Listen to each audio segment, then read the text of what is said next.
Salut les disciples de la boxe, c'est Jean-Charles et je suis avec Vincent. Comment tu vas, Vincent? Ça va bien, merci JC. Salut JC, salut tout le monde.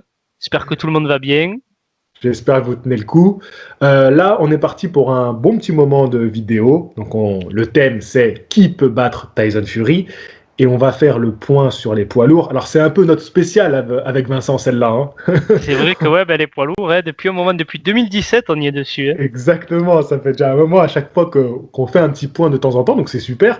À peu Mhm. près tous les 6 mois, je crois qu'on se fait un petit bilan. Ouais, à peu près, ouais. Ça doit être à peu près ce rythme-là, ouais. C'est ça. Et donc du coup, n'hésitez pas en cette période de stress à aller vous prendre un petit truc à boire, une petite bière, un petit soda. Voilà, moi j'ai mon petit café. Voilà, chacun son addiction. Et on va prendre notre temps, on va discuter tout ça, on va débattre. J'ai pris 28 commentaires qui étaient sous un sondage que j'ai fait. Donc qui peut battre Tyson Fury? Avant de donner le résultat du sondage, je vais vous donner juste les noms. Donc j'avais posé la question, qui a le plus de chances de battre Tyson Fury? Donc je précisais, les fans de Fury, vous pouvez répondre. C'est juste pour savoir qui vous pensez être le plus dangereux pour Gypsy King. Donc j'avais Anthony Joshua, Dillian White, Deontay Wilder, Andy Ruiz Jr. et Alexander Usyk. Et moi, j'avais voté pour Usyk, mais c'était pour le cœur, hein, franchement, je le dis. Hein. On va y Ouais, revenir après dans la vidéo, mais c'était de cœur. d'accord. Moi, allez, si je devais en choisir un, j'aurais dit Andy Ruiz. C'est aussi le cœur. Parce que j'avoue que après l'avoir vu faire tomber Joshua, j'aurais bien aimé le voir combattre l'autre champion. Donc si ça avait été Wilder, ça aurait été Wilder, mais là c'est Fury. Avant qu'on se lance dans ce débat autour des poids lourds, alors j'ai même noté le top 10 ring et le top 10 box rec. Donc on va vraiment réagir à tout ça. Pour ceux qui ont l'équipe, le journal sur votre application presse, vous pouvez aller au vendredi 27 mars, samedi 28 mars et dimanche 29 mars. Vous avez 3 articles sur le Gypsy King qui sont vachement intéressants. Donc, je vous invite vraiment à lire ces 3 articles. Moi, je me suis régalé, je me suis posé tout à l'heure, je les ai lus. Ils sont très très intéressants. Ça revient sur l'ascension de Fury, ça revient sur des anecdotes qu'il a eues notamment avec Klitschko, ça revient des trucs par rapport à son père qui sont complètement dingues et sur un peu l'ambiance gitane. Si ça vous intéresse, je vous en ferai une petite vidéo condensée. Voilà. Ouais, ça peut être pas mal parce que j'avoue, j'ai pas lu les articles, hein, honnêtement. Ouais, je suis pas abonné à l'équipe, ça peut être sympa, ouais. De Ouais, ouais. faire une Non, ils vidéo sont là-dessus. Ouais. super. Ouais, franchement, ils étaient très très intéressants, assez bien écrits. Pour le coup, moi qui me plains qu'il n'y ait pas de boxe dans l'équipe, bah pour le coup là, il y avait 3 articles très intéressants. Avec quoi je voulais enchaîner. On donne le résultat tout de suite, donné par les gens. Ouais, vas-y, ouais, je pense que c'est le Ouais. mieux. Ouais. Allez. Alors bien sûr, hein, alors attends, non, c'est sur mon ordi, pardon. Donc je vais aller voir ça sur ma chaîne. Ouais, parce que là, je me suis fait une après-midi. Donc après avoir lu euh, les articles sur Tyson Fury, donc là attends, on est quel jour là? Je suis perdu. On est lundi. On est lundi. On est On est lundi, ouais. lundi et la vidéo sortira samedi. Et vous retrouverez Vincent dès demain, donc dimanche. On va faire une petite vidéo un peu marrante, vous allez voir. Et vous retrouverez encore Vincent lundi pour son podcast. Voilà. Tu veux l'annoncer, tiens, le podcast, si tu veux faire un petit Ouais, teaser? je pense que ça a fuité déjà sur ton dernier live. Du coup, Ouais. c'est la boxe en Asie. Voilà, il était une fois la boxe en Asie. On a eu ça. Alors, je commence par le plus bas. Ouais, allez, vas-y, ouais. Alors, le plus bas, c'est Dylan White, 1%. Il y a eu quand même 2200 votants. Ah C'est ouais, beaucoup. donc ça fait, ouais. Ah oui, Ah oui. ouais, ça fait, hein. Ouais. Ensuite, Andy Ruiz Jr. qui a eu 8%. Ouais. Alexander Usyk, 16%. D'accord. Deontay Wilder, 24%. Mhm. Et enfin, majorité, 51% pour Pour Joshua. Anthony Joshua. Alors, je te laisse juste déjà réagir à ce vote. Ouais, c'est pas surprenant. Moi, comme je te l'ai dit, j'ai voté Usyk vraiment pour le cœur. Mais objectivement, c'est vrai que je pense que Joshua, aujourd'hui, c'est celui que je vois peut-être avec les meilleures armes pour détrôner Tyson Fury.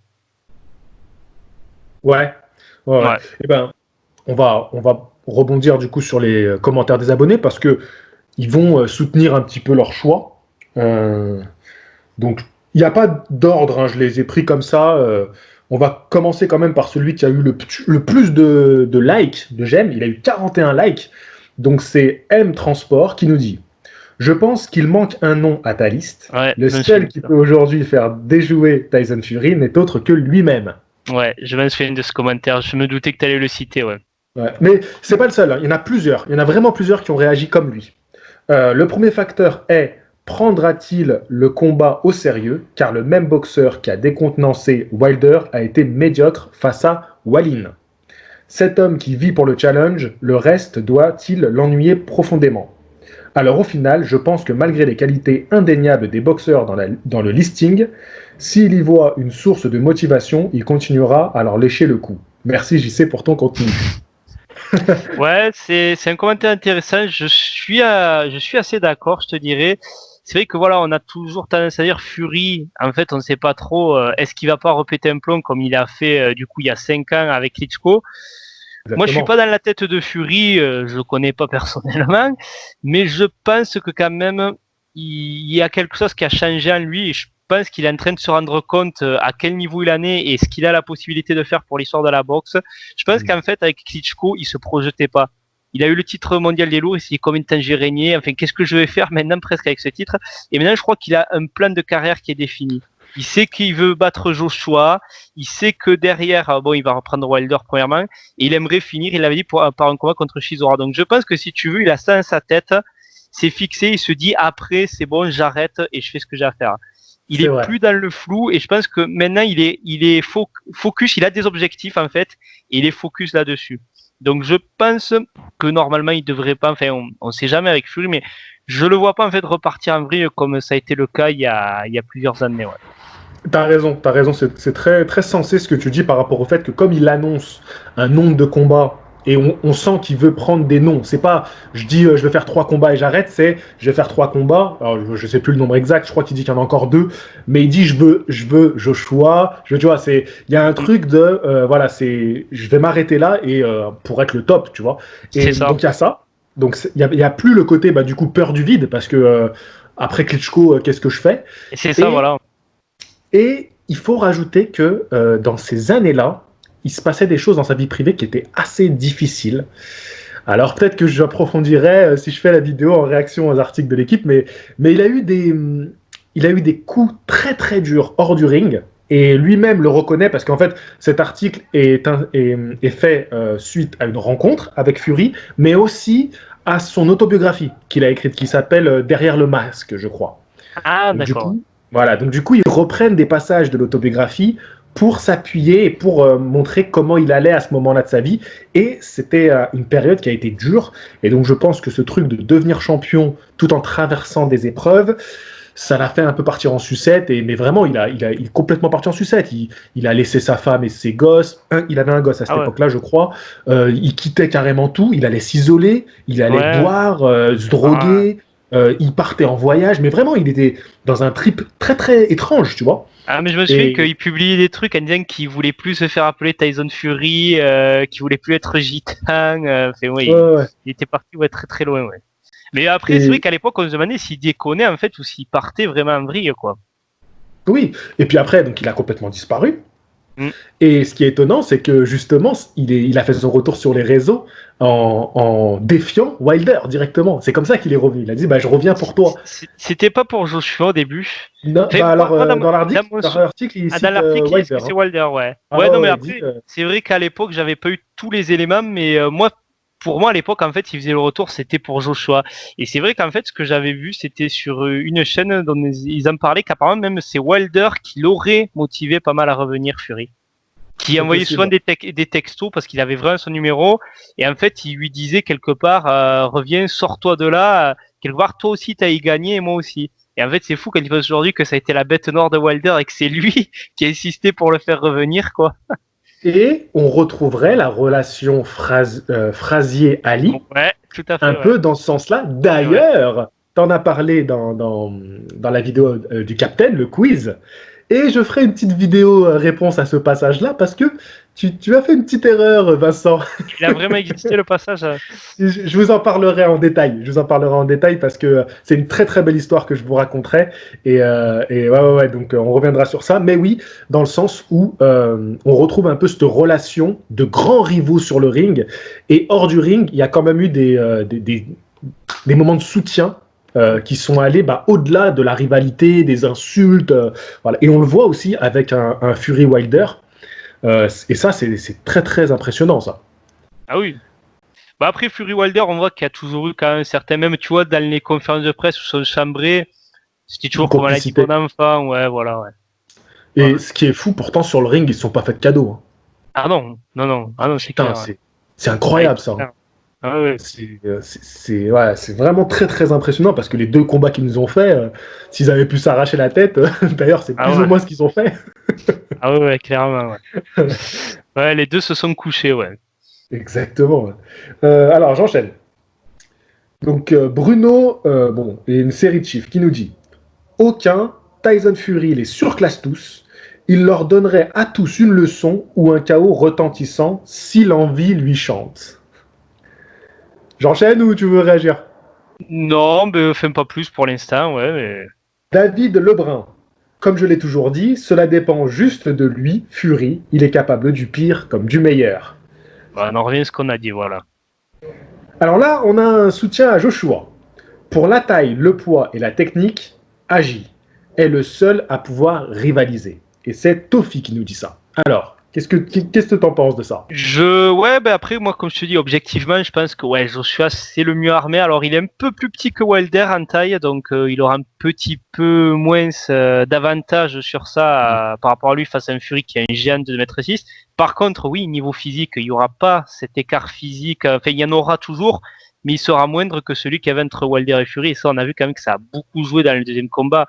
Fury, il a vraiment écrasé Wilder sous ses 20 kilos supplémentaires. Contre un Joshua qui peut boxer à 115 kilos, on l'a vu, sans être trop ralenti, il pourra pas autant exploiter cet avantage physique-là, Fury, parce que, à mon avis, je pars du principe que Joshua va arriver contre Fury quand même assez lourd. Je pense pas qu'il fasse comme il a fait face à Andy Ruiz, à son dernier combat où il avait vraiment fondu. Je pense qu'il va quand même être assez lourd. Donc il a cet argument et techniquement, effectivement, il fait des choses très très belles pour un poids lourd. On en a parlé. Voilà, moi j'en renvoie à la vidéo qu'on avait faite les deux sur ça. Ouais. Et oui, voilà, c'est lui qui a les meilleurs arguments, je trouve. Après, mais comme j'ai dit dans la vidéo qu'on a faite précédemment, j'avantage quand même Fury personnellement. Mais... Ouais. Ensuite, Anticorps. Salut. Tu en poses une compliquée là. Je me tâte entre Anthony Joshua et Alexander Usyk. Après, tout dépend quel Tyson Fury sera au rendez-vous. Celui qui a donné une leçon de boxe à Deontay Wilder ou celui qui a failli en recevoir une par Otto Wallin. Donc, ça revient. Au final, Agi ou Gypsy King versus Gypsy King serait très intéressant selon moi. Le choix est compliqué car ce sont tous de bons boxeurs et donc potentiellement bons adversaires.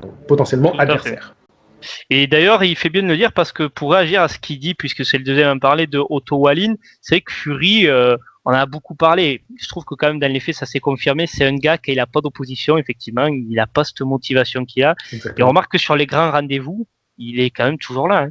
Il est toujours présent. Hein. Et à chaque fois, il nous fait douter. À chaque fois, on se dit, regarde le dernier combat qu'il a fait quand même. Et à chaque fois, tu peux y aller que pour les grands rendez-vous.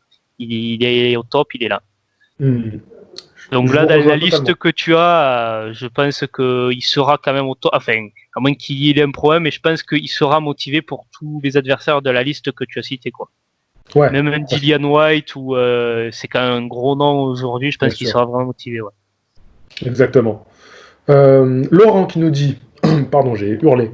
Laurent qui nous dit, Tyson en furie, il nous fait un petit jeu de mots, n'a pas d'adversaire à sa mesure. Pour l'instant, tout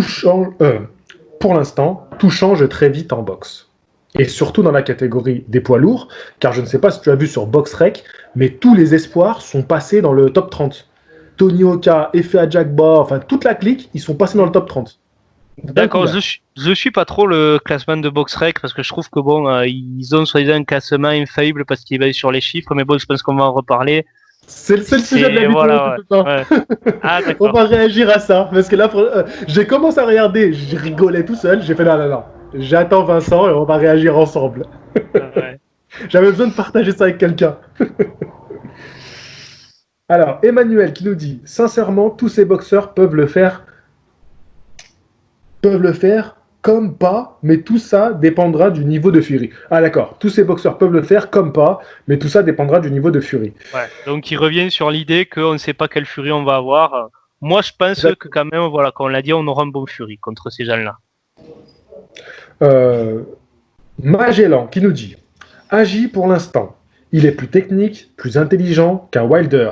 Il sait s'adapter, voir son deuxième combat face à Ruiz. Ça, c'est un argument que j'avais en faveur d'Anthony Joshua. Usyk, j'attends de voir son évolution dans la catégorie, mais pour l'instant, c'est non pour moi. Je trouve intéressant son message. Il est plutôt, il a pris du recul un petit peu sur la situation. En fait, je pense que il a bien pris du recul et en fait, je crois que c'est pour ça que beaucoup ont agi parce qu'Agi, c'est celui qui réunit vraiment tous les critères. Wilder, par exemple, on disait il a le punch, mais il n'a pas la technique. Aussi, qu'on dit il a la technique, clairement il l'a, mais c'est le physique qui va lui manquer. En fait, Joshua, c'est celui qui marque plus peut-être à la jonction. Et ouais, comme il dit aussi qu'on attend de voir, on est tous dans l'attente. Et je suis agréablement surpris de voir quand même que cet exploit, enfin, cette aventure que tente aussi, qui est très dangereuse, elle fascine quand même pas mal les gens. Hein. Il y a beaucoup de monde qui sont derrière lui. Et moi, c'est vrai que, tu vois, quelque part, presque, même si je suis pro Fury, j'aimerais bien voir aussi que faire un exploit parce que ça serait tellement énorme. Mais c'est dur. Bah, en boxe, c'est vrai que c'est intéressant parce que il nous propose une belle boxe quand même, Alexander Usyk. Ah oui. Donc oui. c'est vrai que voilà, pour le plaisir de voir de la belle boxe, c'est intéressant. Mais on est quand en même fait, un peu...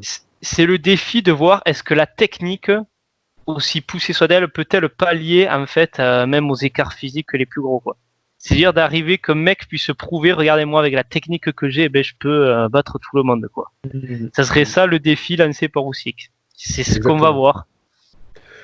Alors, Lionel Rass. Actuellement, je pense que Usyk est celui qui a le plus d'atouts pour vaincre Fury. Mais il y a l'inconnu concernant son changement de catégorie. Je n'imagine pas Joshua capable de gagner contre Fury, mais dans un combat, tout est possible. D'ici 1 an ou 2, Daniel Dubois devrait régner sur la catégorie poids lourd. Comme combat intéressant, j'aimerais voir Andy Ruiz affronter Deontay Wilder.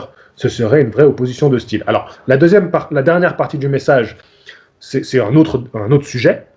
Mais Daniel Dubois, est-ce que Fury va rester champion jusqu'à que Dubois soit un challenger officiel, ou est-ce qu'il va pas se retirer et nous laisser une frustration terrible? Je pense qu'il va se retirer parce que c'était, mais je crois que c'était avec le capitaine, peut-être que vous en aviez parlé, qu'on avait fait une vidéo où il en avait parlé lui en vidéo, et il disait c'est vrai, je pense que tout ce qui est Dubois, Joyce, si jamais il venait à gagner, enfin oui, toute cette génération, hein, Jagba, Ergovic, tout ça, je pense que vous n'allez pas les voir en titre mondial avant 2022. Peut-être. J'aurais dit 2021, mais là, avec le confinement en plus qui a pris du retard, je pense qu'en fait, comme il disait, le capitaine, là, c'est verrouillé. Je pense qu'en fait, c'est verrouillé. Il y a un peu un étage où il y a Fury, Joshua, Wilder, et la porte, elle est fermée, la porte de l'étage jusqu'à 2022, à mon avis. Les autres, ils pourront pas rentrer dans ce cercle-là, je pense. Alors, le confinement peut ralentir ou accélérer les choses. Oui, bah, de toute façon, même Fury est bloqué, donc c'est sûr, ouais. Mais oui, on ne sait jamais. Mais je pense que vraiment, il va y avoir un cercle. De toute façon, en fait, vous aurez pas ces gars-là, ils auront pas une chance tant que Wilder, Fury, Joshua, ils auront pas réglé leur compte entre eux. Et à ce moment-là, quand ça sera réglé, si Fury arrive à gagner, je pense qu'il se retirera. Et je crois pas que vraiment. Enfin, on verra peut-être, mais je pense pas qu'on verra ce combat. Alors j'enchaîne. Joe Lopez. Bonjour à tous les fans de boxe. Déjà quelqu'un qui dit bonjour, c'est assez rare pour le souligner. Et merci pour tes vidéos et tes efforts, c'est très sympa à toi. Pour moi, ancien boxeur pro, c'est difficile à dire, mais on a l'impression que Tyson Fury est imbattable en ce moment. Il est complet techniquement et en très bonne forme physique et mentale. Il réussit à choisir et appliquer les bonnes stratégies. C'est rare de pouvoir dire ça en boxe et surtout dans cette catégorie. Non, faut le dire, il est au top. Mais en lourd, il suffit d'un coup. Tout à fait, il y a toujours cette équation, sur un coup ça peut tomber. Bon, Fury, il a encore cet argument quand même qu'il a pris la droite de Wilder au premier combat alors qu'il sortait une période difficile et il s'est relevé quand même. Donc bon, sans dire qu'il est invincible et qu'il peut pas mettre un KO, il a aussi prouvé qu'il est capable de se relever d'un coup dur. C'est vrai que je suis assez d'accord avec son commentaire. Fury aujourd'hui, il propose tellement de choses et puis en fait à chaque combat, on se dit mais en fait il est encore plus fort que ce qu'on pensait quoi. Enfin, chacun de ses gros combats, c'est ça qui est impressionnant avec lui. Hein. Il nous dévoile toujours des trucs, des facettes qu'on connaissait pas forcément de lui. Hein. Ouais. Et il a 32 ans, c'est ça 31, 32 Ouais, je 32, crois que tu as raison. C'est un 88. Ouais, je pense que tu as raison, c'est ça. Il doit avoir 32 ans, ouais. Donc oui, il est peut-être à un pic à cet âge-là. Hein. Ouais, non, mais ce que je veux dire, En c'est termes d'expérience, de physique. Franchement, s'il le voulait, il pourrait rester encore 5-6 ans. Ah, tu crois quand même qu'il irait... Remarque, c'est chez les lourds, ouais, peut-être. Hein. Peut-être que tu as raison. Ouais. Il peut faire encore 5-6 ans de règne, mais une main dans le dos, lui. Hein.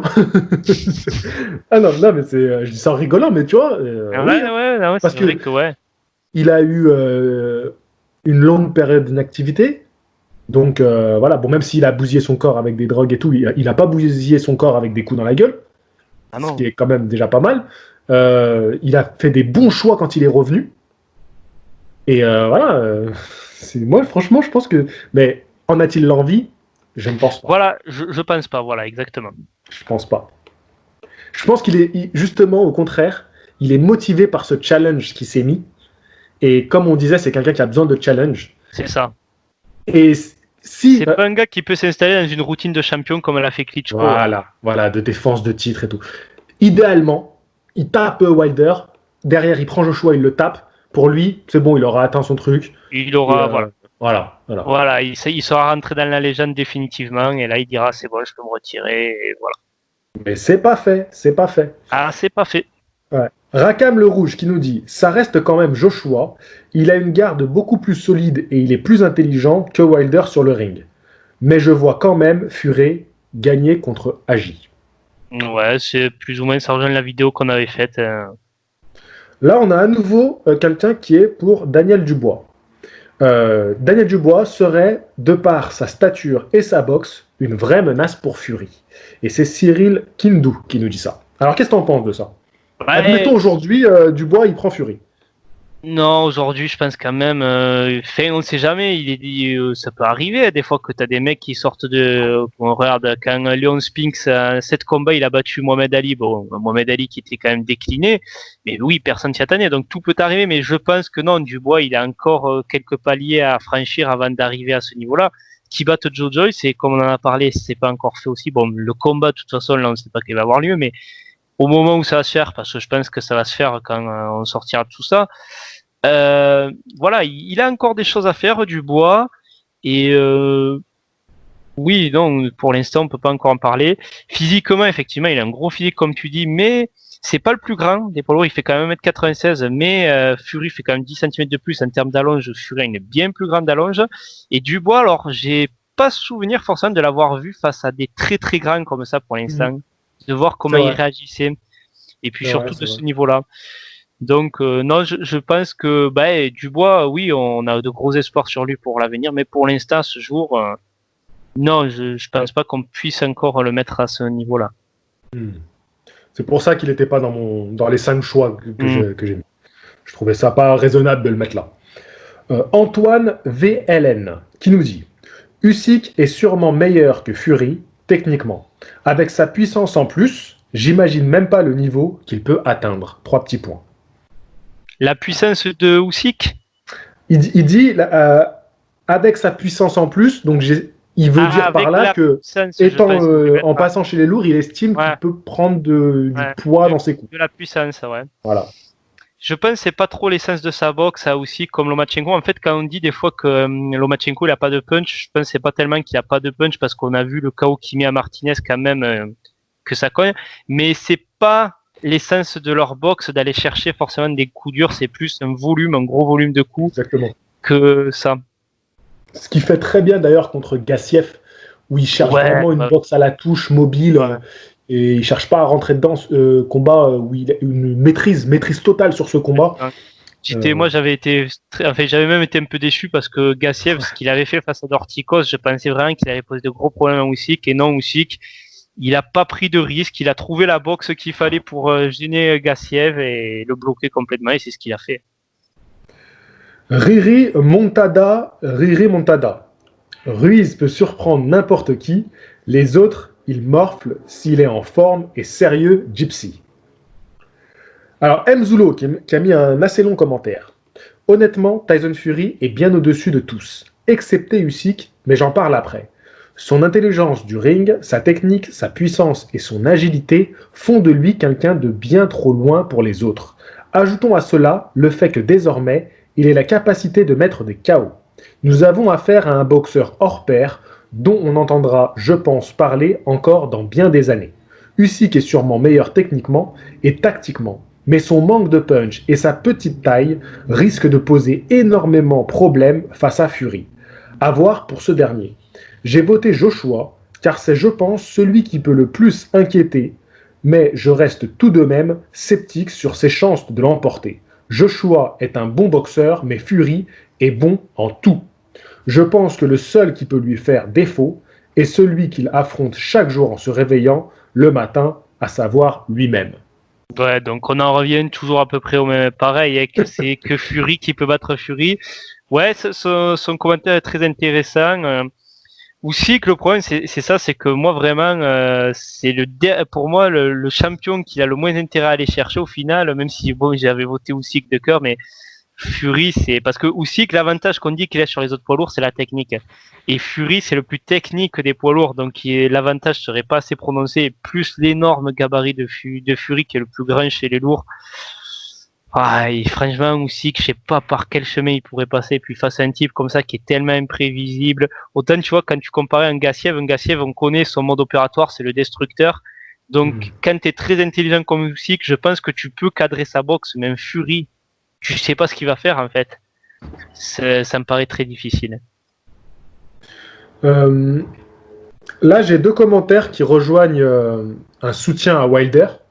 Donc j'ai Bagolo Sangaré. Je pense que Wilder, il a plus de chances de battre Fury, car Fury peut l'humilier durant tout le combat, et dans les dernières secondes, il le mettra KO. Team Bomber Squad.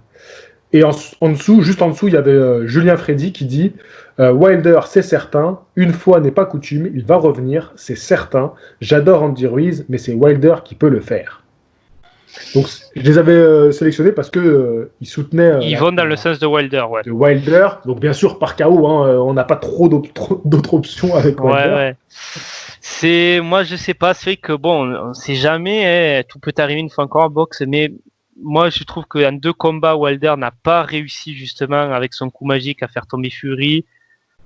Je doute qu'il puisse y arriver à un 3e combat, donc non, vraiment, moi, Wilder, je vois pas vraiment, je vois pas détrôner Fury, je vois pas arriver après ces 2 combats-là à revenir, à faire ce truc. Il peut revenir, comme on disait, je pense qu'il a la capacité de redevenir encore un grand boxeur, mais là, reprendre Fury comme ça, je pense qu'il a trouvé sa bête noire, quoi. Je suis d'accord avec toi. Allez, j'en fais un petit dernier parce qu'après, est-ce que j'en choisis un long ou un court? Je sais pas trop. Vas-y, écoute, tant qu'à être un long, hein. Bon, j'ai Julien Brégo qui nous a mis. Étant pro-Fury, ça va être dur d'être objectif. J'ai voté Usyk, même si ça paraît être un autre nom sur la liste comme ceux de la nouvelle génération Yoka Dubois. Usyk, j'attends de voir son évolution, même si je pense que techniquement, il pourrait faire beaucoup de mal à Fury, qui a malgré tout l'avantage de l'allonge. Il l'a sur tout le monde. Si Usyk gagne en puissance, il peut peut-être le faire, même si je pense qu'aucun de ces noms battra Fury. Fury, il ne lui reste que 2 combats qui le motivent, la revanche contre Wilder et Joshua. Il battra les deux grâce à son intelligence et sa forme. Donc, il a mis QI Box. Qu'il retrouve peu à peu. Et sa forme qu'il retrouve peu à peu. Puis, ce sont les seuls boxeurs qui le font vibrer. Il finira invaincu et partira faire de l'entertainment, catch, etc. PS, une chance pour Yoka, même promoteur après Wilder et Joshua, Fury versus Yoka, victoire de Yoka, pour que les titres restent chez Top Rank. Ce serait pas mal pour notre Frenchie. Merci JC pour cette chaîne. Voilà. Merci à toi. Il rejoint plus ou moins. Ouais, après, il rejoint plus ou moins ce qu'on dit, que Tyson Fury, là, c'est challenge en tête et c'est ça qui le motive, Joshua, Wilder, voilà. Après, alors, pour revenir à ce qu'il dit, aussi, qu'on a déjà pas mal parlé, mais il revient sur l'idée il peut gagner en puissance. Mais même en admettant qu'il gagne en puissance, ça voudrait, c'est pourquoi? Pour essayer peut-être d'aller mettre KO Fury. Alors qu'il s'est relevé des coups de Wilder, Fury, je vois pas trop, je pense que la puissance a aussi, c'est toujours utile la puissance, mais ce sera pas la clé d'un combat face à un Tyson Fury, surtout pour Usyk, qui aura jamais cet avantage-là dans cette KT avec l'écart de poids. Exactement. Je prends quand même Guillotine qui nous dit « Je suis pro-Fury. Je dirais Anthony Joshua. Mince. White se ferait manger. Ruiz Junior, un peu plus dur, mais il perdrait aussi contre Fury. Usyk est très bon, mais contre Fury, aucune chance. Wilder, à voir, mais maintenant que Tyson Fury a pu rentrer dans ses failles, aïe aïe aïe. Le seul qui peut battre Fury, c'est Anthony Joshua. C'est un combat 50-50. Aucun autre lourd ne peut battre Gypsy King. » Ouais, écoute, là encore, moi je rejoins assez ce qu'il dit. Ruiz, c'est vrai qu'on n'en a pas trop parlé du coup au niveau des opposants. Moi, c'est vrai que Ruiz, de toute façon, j'ai jamais trop eu la hype sur ce gars-là. Même j'ai été impressionné qu'elle a battu Joshua, pardon. Mais ce que je veux dire, c'est un lapsus qui va être révélateur pour beaucoup qui comparent Joshua à Klitschko. Mais ce que je veux dire, en fait, moi, Andy Ruiz, tu vois, dès que j'ai vu gagner, pour moi, j'ai dit vraiment, j'ai pensé, je pense que je suis pas le seul, c'est un nouveau Buster Douglas. C'est pour ça que j'avais pas trop d'attente sur ce mec et je m'étais dit, il perdra la revanche. Alors, je pensais que Joshua le mettrait KO en Angleterre. Bon, ça se fait en Arabie Saoudite, il a gagné au point. Mais c'est que Ruiz, moi, j'ai jamais accordé, enfin, toute proportion gardée, je veux pas qu'on interprète mal ce que je dis, mais j'ai jamais accordé le crédit d'un gars qui allait vraiment chambouler tout, comme certains le voyaient en disant c'est un symbole et tout, il va tout chambouler. Non, pour moi, c'était vraiment un mec qui réalisait une performance à un moment. Je pense pas qu'il sera comme Douglas dans le sens où il va finir aux oubliettes, vraiment, il pourra encore faire des choses, mais je le vois pas revenir sur le devant de la scène comme il l'a fait avec Joshua. Mais c'est intéressant, on va réagir un petit peu à ce que tu viens de dire, parce que maintenant on va un petit peu parler du top 10. Alors, top 11, parce que Ring, ils font un peu chier, ils mettent un super champion. Ils mettent un champion, ouais, un champion, voilà. Ouais, toujours. Et après, ils mettent 10 noms. Donc du coup, pour faire équitable, j'ai pris aussi les 11 premiers chez BoxRec. Donc là, on va pouvoir un peu rebondir sur ce que tu as dit par rapport à Ruiz, que tu vois un peu comme un Buster Douglas, donc légitimement n'a pas à être dans ce top 10, tu vois, enfin ce top 11. Mais on va réagir à chacun et leur place, tu vois. Ouais. Et donc j'arrête les commentaires. Vous êtes merveilleux d'avoir autant commenté, mais on peut pas réagir à tous. Et puis ça finit par tourner un peu en rond, vous l'avez remarqué. Voilà. Mais c'était super et je suis très content d'avoir pu lire tous ces commentaires. Maintenant, je vais vous donner un petit peu le top The Ring. Donc The Ring, c'est symboliquement, c'est la référence dans le monde de la boxe, avec les combats de l'année. C'est eux qui vont élire boxeur de l'année, surprise de l'année. Et c'est vrai que leur top est reconnu par-dessus celui des fédérations. Hein. Voilà, bien sûr. Non, mais ils ont une ceinture qui est symbolique et surtout qui a une valeur dans le monde de la boxe. Elle est très très importante pour les boxeurs. Il y a vraiment un aura autour de Ring. Donc voilà, c'est une valeur sûre. Et puis BoxRec, qui est quand même aussi un site devenu référence dans le monde. Exactement, quand on cherche quelque chose, des infos, BoxRec, tu as tous les palmarès, tu as beaucoup d'informations en lien sur les lignes de combat. Et je ne sais pas si tu le sais, ça, Vincent, mais la Fédération française de boxe, maintenant, se base sur les classements BoxRec. Et je crois que tu en avais déjà parlé dans une vidéo, il me semble. Tu l'avais dit, ouais. Et donc voilà, c'est comme ça maintenant que sont faits les challengers, tout ça. Donc ils sont vraiment. Se base vraiment sur BoxRec. Ouais. Voilà, c'est pour vous donner l'importance de ce site qui a un système de points. Mais on pourra en reparler un peu parce qu'il faut qu'on réagisse avec Vincent. Mais là, du coup, on est sur la catégorie poids lourd. Ils ont des petites différences entre les deux, mais pas tant que ça. Vous allez voir que c'est sensiblement les mêmes. Est-ce que je donne 1, 2, 2 ou la première liste, la deuxième liste? Comment tu préfères, Je pense Vincent? que peut-être, je sais pas, alors peut-être si on fait 1, 2, 2, on risque de se répéter sur certains boxeurs. En fait, je sais pas, comme tu préfères. Hein. Après, c'est un bon moyen de comparer les deux classements aussi, donc. Au moins, on le sait tout de suite. Ouais. Alors, bah, on fait comme ça. C'est simple. Premier, ils sont d'accord, ils ont mis Tyson Fury. Numéro 1 de la catégorie des lourds. Réaction Vincent, fan de Tyson Fury depuis très Depuis longtemps. avant Klitschko, je l'avais dit. Bon, ouais, attention, hein, j'étais pas le fan absolu. J'aimais le personnage qui me faisait marrer, mais oui, non, au fil des années, quand même, ça a pris plus d'importance. Mais pour revenir donc sur ça, bon, ben, je suis pas étonné parce que même sans être fan de Tyson Fury, je pense que tout le monde s'accorde aujourd'hui à dire qu'il a prouvé que c'était le numéro 1 des lourds. Et ouais, que dire de plus qui n'a pas déjà été dit. Hein.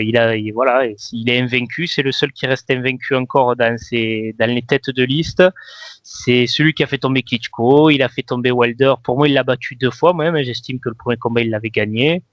Et c'est le gars qui a détenu toutes les ceintures. Hein. Exactement. Exactement. Et on l'avait anticipé, ça, parce on s'était déjà posé la question l'été dernier, rappelle-toi, et on s'était mis d'accord que pour nous, Tyson Fury était le numéro 1 des lourds. Exactement. On disait que c'était le roi sans couronne. Maintenant, ça y est, il a sa couronne. Exactement. Voilà. Exactement. En numéro 2, nous avons chez Ring Anthony Joshua et chez BoxRec Deontay Wilder. Ouais. C'est ça. Ah, écoute, je suis quand même un peu plus d'accord à ce jour avec Ring parce que Joshua a perdu par KO, mais il est revenu derrière, il a repris ceinture. Wilder, déjà, moi, je l'avais un petit peu baissé à mon classement après le premier match nul contre Fury parce que même si je considérais comme, après que Joshua soit tombé contre Ruiz, évidemment, j'avais Wilder devant, mais déjà, il avait perdu un petit peu pour un Wilder parce que j'estimais qu'il avait perdu ce combat. Et là, il s'est quand même pris un gros KO, une grosse leçon. Même si on peut faire une comparaison, Joshua, il s'est fait manger par Ruiz, mais il avait réussi à l'envoyer au tapis quand même. Il avait même dominé les premiers rounds. Wilder, il a vraiment rien pu faire dans ce combat contre Fury. Et tant qu'il s'est pas relevé et qu'il reste sur cette défaite, pour moi, je suis désolé, même si je préfère Wilder, je pense qu'on est obligé de dire que Joshua, aujourd'hui, pour moi, il doit être mieux classé que Deontay Wilder. Absolument, absolument. Je ne comprends pas Wilder deuxième. Pour moi, c'est n'importe quoi. Franchement, je vous le dis, hein, c'est n'importe quoi. Je suis un supporter de Wilder. C'est clair. Mais là, objectivement, c'est de la connerie de le mettre numéro 2 du classement top 10 des poids lourds. Il a perdu d'une manière terrible. Il avait perdu le premier combat. Je suis désolé. Mais même si, voilà, mettons qu'il garde ceinture, il fait un nul.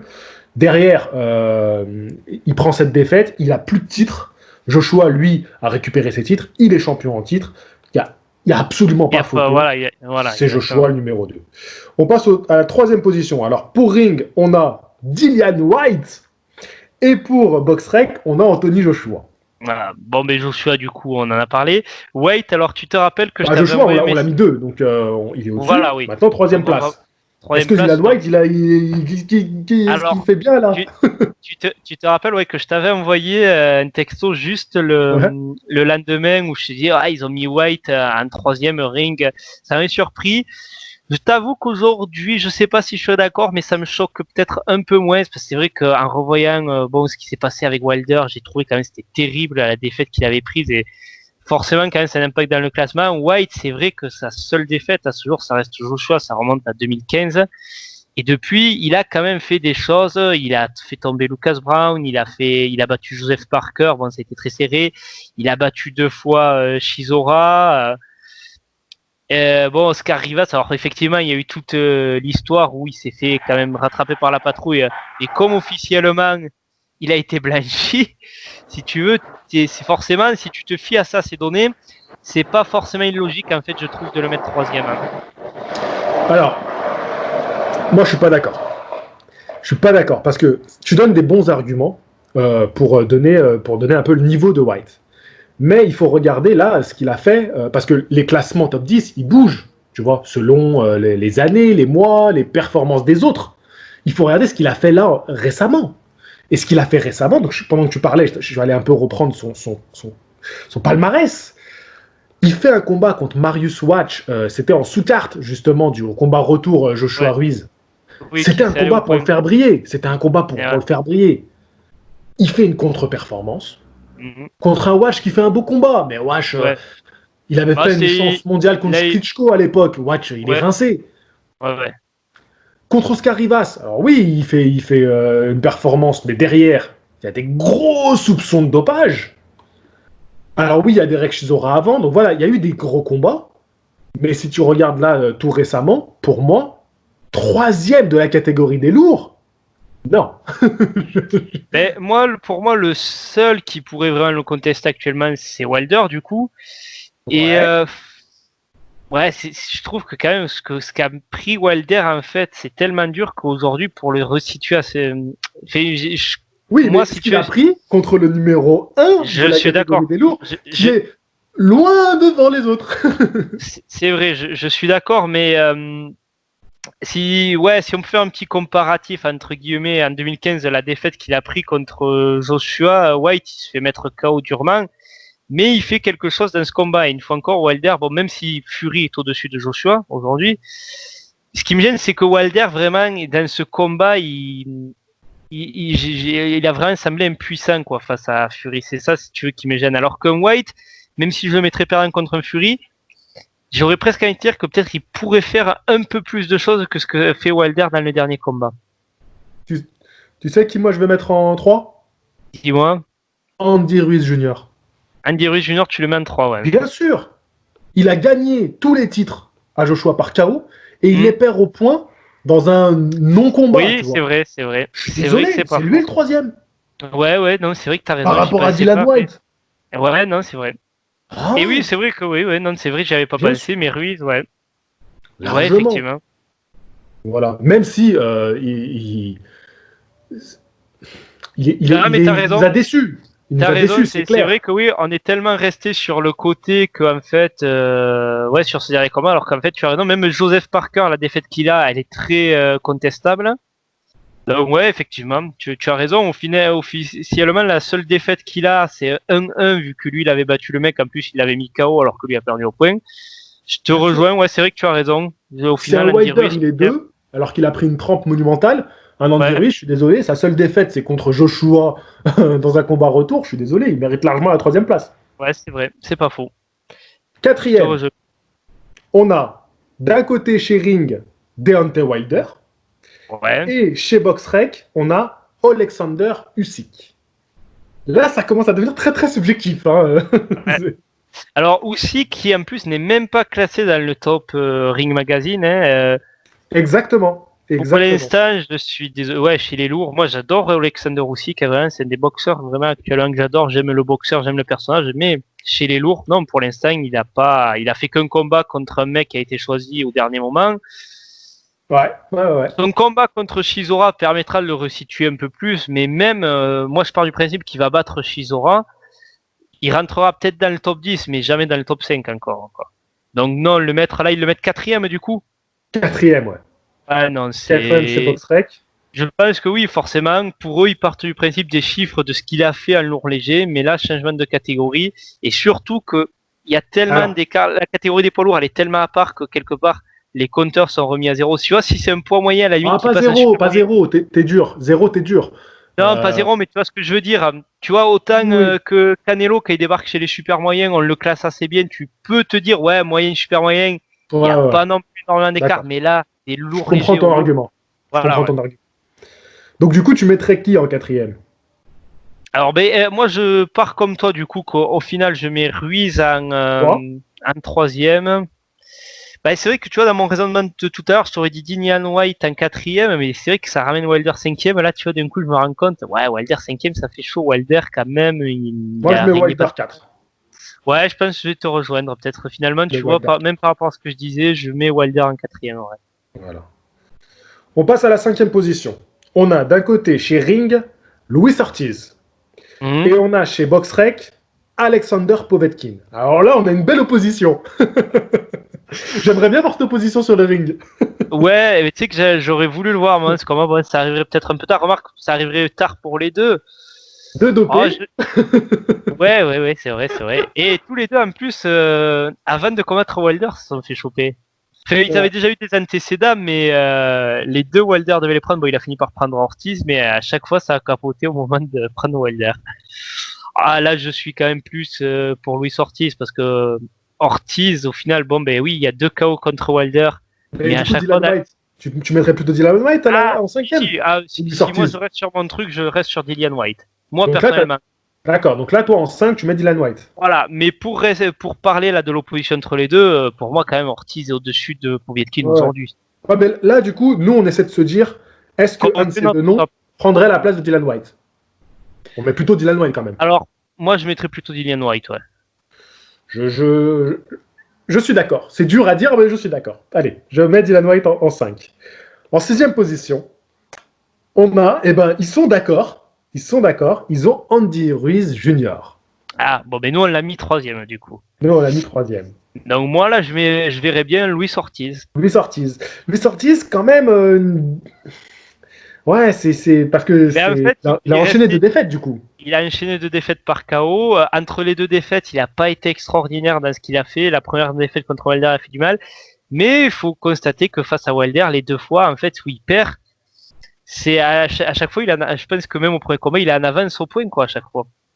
Mais est-ce que, du coup, on en a parlé un peu tout à l'heure, tu l'as cité, Joseph Parker, est-ce qu'il ne mériterait pas d'être un peu plus haut?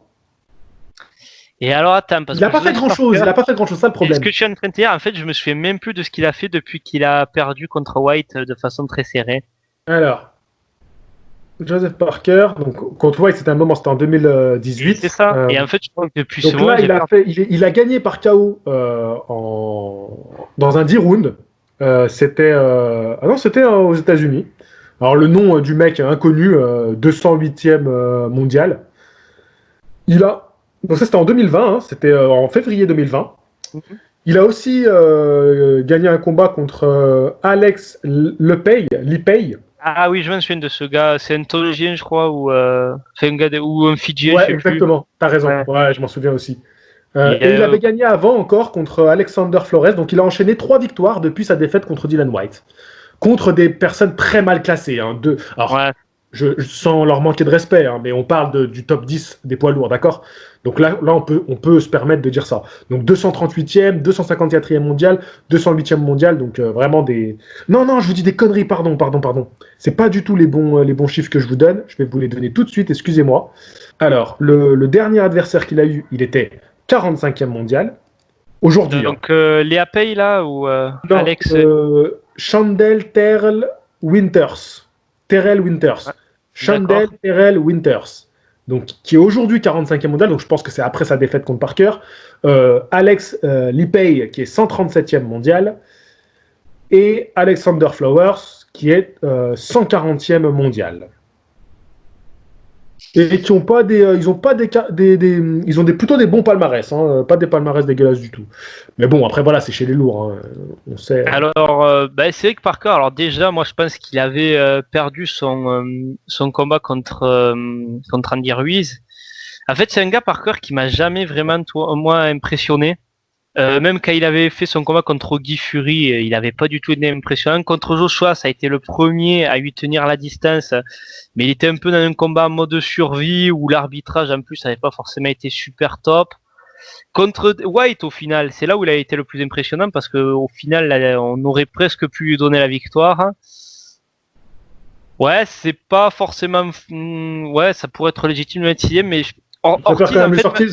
Ortiz m'a plus impressionné dans ce qu'il a fait, même s'il reste sur 2 KO, il reste pas sur 2 KO, j'ai un peu abusé, oui, parce qu'il a quand même combattu entre-temps. Entre-temps, voilà, mais même ces combats qu'il a fait entre-temps n'étaient pas très spectaculaires dans mes souvenirs. En fait, en 2019, il a 2 combats, une victoire, une défaite. Voilà. Contre Christian Hammer, d'ailleurs. Christian Hammer, qui devait affronter Tony Yoka, il va au point. Il finit le combat au point. Ortiz, ouais. Ortiz. Après, peut-être qu'on peut donner l'avantage de l'âge à Parker, qui est encore assez jeune, je crois. Il a quoi, Parker? 27 Ah, ans, donc tu peut-être? respectes pas les anciens, toi. Non, mais justement, ce que je veux dire, c'est que il a un potentiel aujourd'hui qui fait que, Oui. alors qu'Ortiz, tu te dis maintenant, est-ce qu'il y a encore des choses à faire? Parce que bon, Ortiz, officiellement, il a quoi, 41 ans? Bah, justement, les Officieusement, gens vont on te dire pense. Del Toro pour qu'il puisse avoir une dernière chance mondiale. Oui, oui, oui, mais franchement, là, contre qui tu le verrais? Contre un Fury, peut-être? Moi, je pense que, Non, non, non. c'est terminé. Ortiz, déjà, je trouve que la première défaite contre Wilder, il a fait beaucoup de mal. Si Ouais, vous ouais, bien sûr. regardez les combats Ah oui, après, bien sûr, bien ouais. sûr. Bah, c'est logique, j'ai envie de te dire, c'est logique. Hein. Il avait mis beaucoup dans ce combat-là. Donc, plutôt Parker, alors, on va pour Parker en 6e. Ah, c'est dur, écoute, je C'est te laisse dur, hein? trancher. Je te laisse trancher. Ah, finesse. Allez, moi, je mets Parker en 6. Parker en 6. Ouais, ouais, je mets Parker en 6. Attends, on aurait dû noter ce qu'on a mis nous, parce que là, je me Ah, perds ben, du coup. j'ai en tête. Alors, Tu on l'as est en à tête? Fury, Joshua, Ruiz, Joshua, Ruiz, Wilder, White, et là, on est à Walter, Parker. White, Parker. C'est ça, c'est ça. Pour savoir qui nous reste à placer. En 7e position, nous avons côté ring Alexander Povetkin et côté box-rec Dillian White. Déjà, c'est des places qui sont un peu plus cohérentes pour moi, pour les deux. Oui. Ouais, moi je dirais quand même que bon, mais nous on mettrait peut-être Ortiz encore en 7e vu qu'on l'a pas mis en Oui, 6e. oui, vu qu'on a discuté pour le mettre Mm. en 6e, on va dire qu'on le met en 7e. Mm. Parce qu'Alexander Povetkin, du coup, nous, il a ni la 7e ni la 5e place, parce que c'est les deux places où il était, ils l'ont quand même mis très haut. Hein. Ouais, 5e quand même, c'était ouais, Parce que Boxrec là, parce son que dernier Povetkin. combat, limite, hein. Ouais, ouais, et en plus contre un mec qui vient des lourds levés, si je dis pas de Ouais, bêtises, mais Hunter. et attends, on va en parler, parce il est présent dans le top 10, hein. Enfin, dans le top 11.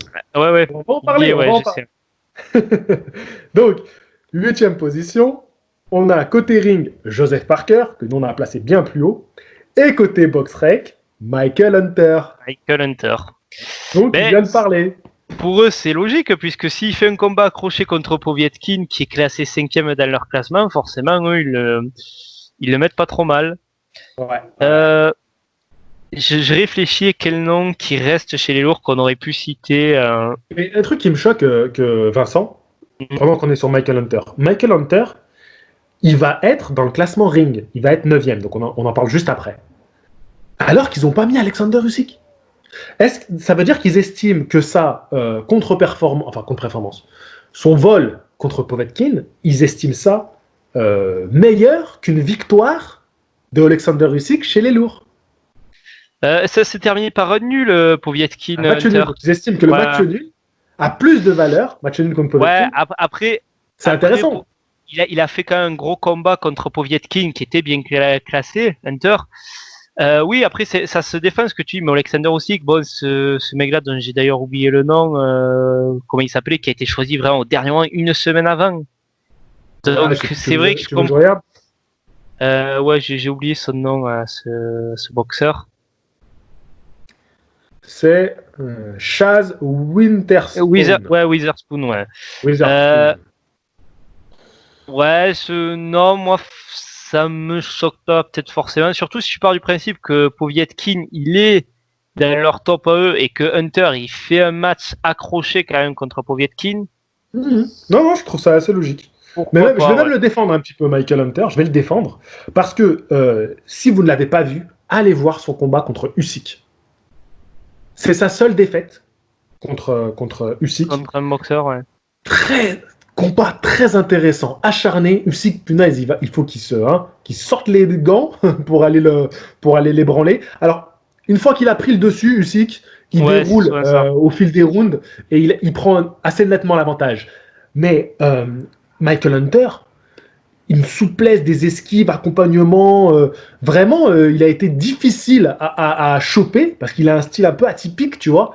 Et c'est un combat vraiment que je vous invite à regarder qui est très intéressant. Et je pense que quand on fera un peu quand on prendra du recul sur la carrière de Usyk, il fera partie de ces combats peut-être les plus intéressants à aller revoir. Ouais, ouais. Donc du coup, sa seule défaite, c'est contre Usyk, combat que j'ai trouvé très intéressant.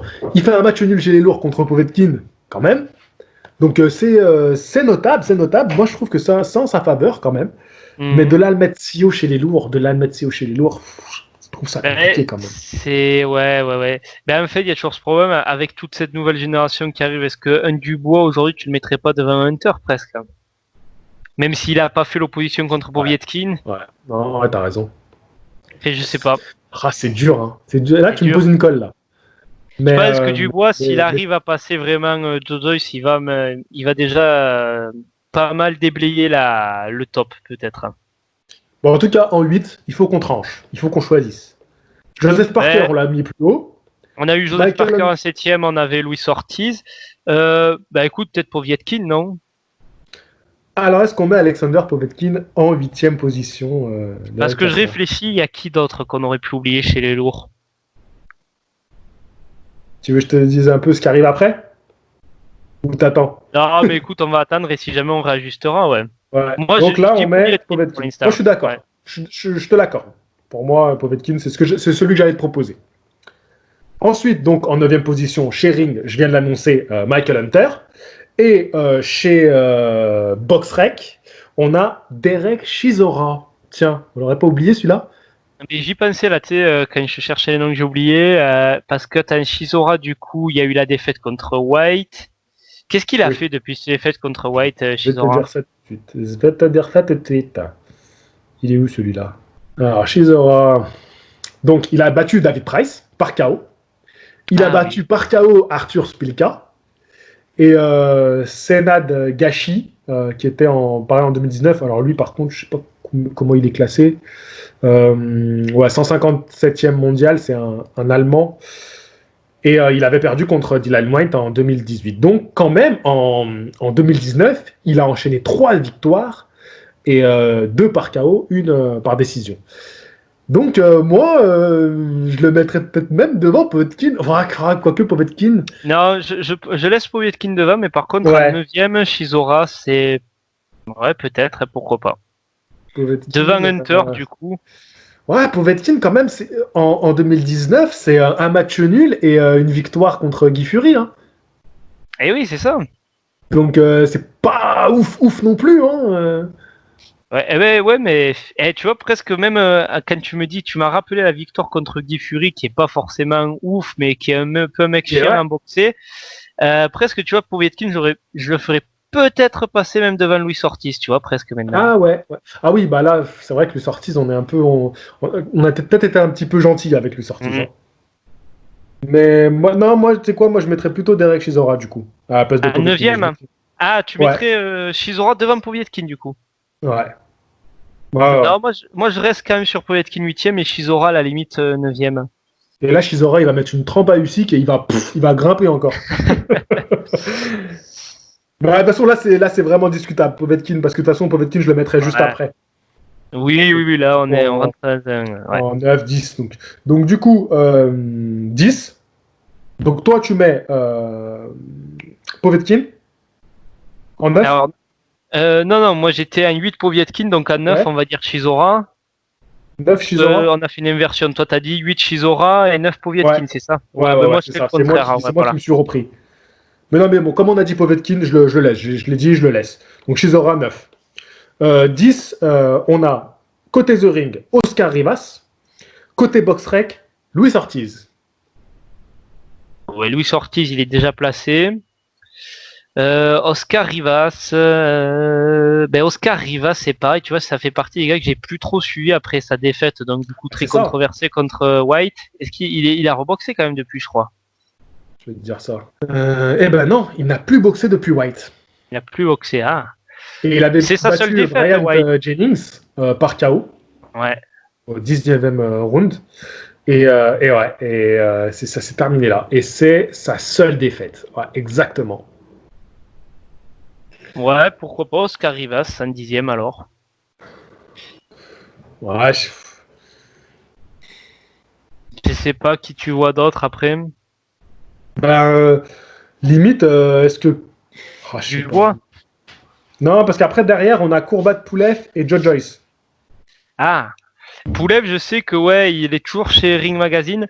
Au final, ça m'avait surpris au début et c'est peut-être pas si con que ça parce que sa seule défaite, c'est Klitschko. Il a battu Guy Fury aussi, je crois, il y a 2 ans.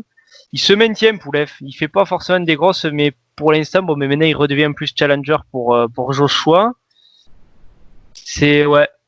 Alors attends, nous on a quand même Michael Hunter et Usyk, on les a carrément virés de notre top 10. Hein. Qu'on soit clair là-dessus. Hein. Ah oui, c'est vrai, Michael Hunter.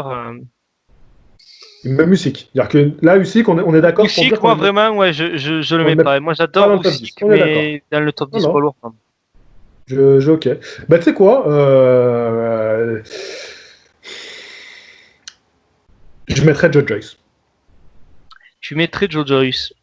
Parce que Joe Joyce a battu Jennings aussi, si je dis pas de bêtises. Mais lui est allé au point par contre. Ouais, c'est vrai qu'il est allé au point, mais... Non, moi je crois que je vais rester...